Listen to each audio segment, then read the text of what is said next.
Bodeli police station ખાતે DYSP Rathod સાહેબની અધ્યક્ષતામાં બોડેલી નગરમાં નીકળનાર રથયાત્રાને લઈને શાંતિ સમિતિની બેઠક યોજાઈ છે.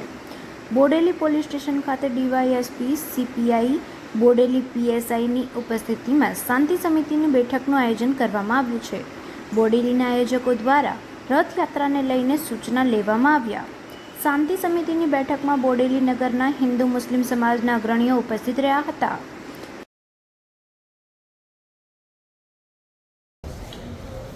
છોટાઉદેપુર જિલ્લાના બોડેલી જે આપણું મથક છે મોટું, જે જિલ્લાનું સૌથી મોટું મથક કહેવાય, ત્યાં જે ત્રીજી રથયાત્રા ભગવાન જગન્નાથજીની નીકળવાની છે, એના અનુસંધાને આજરોજ ગામના મુસ્લિમ આગેવાનો, હિન્દુ આગેવાનો તેમજ રથયાત્રા જે આયોજક સમિતિના સભ્યો છે તમામને આજે બોલાવવામાં આવેલા.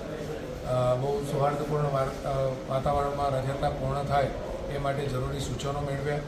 થોડીક પોલીસ તરફથી જે સલાહો હતી સલાહ આપવામાં આવી.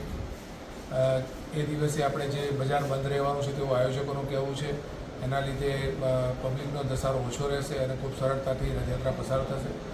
અમારા પૂરો 250 જેવી પોલીસ બંદોબસ્ત માગેલો છે, એટલે પોલીસ પૂરતો બંદોબસ્ત રહેશે. અધિકારીઓમાં હું ઇન્ચાર્જ તરીકે રહીશ, એસપી સાહેબ પણ અહીંયા આવવાના છે, એટલે પૂરતો પોલીસ બંદોબસ્ત પણ જળવાશે સિક્યોરિટીના રીઝનથી પણ.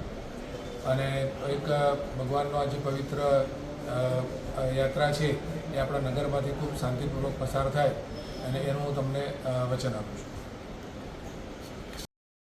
Imran Mansuri, GTV news, Bodeli.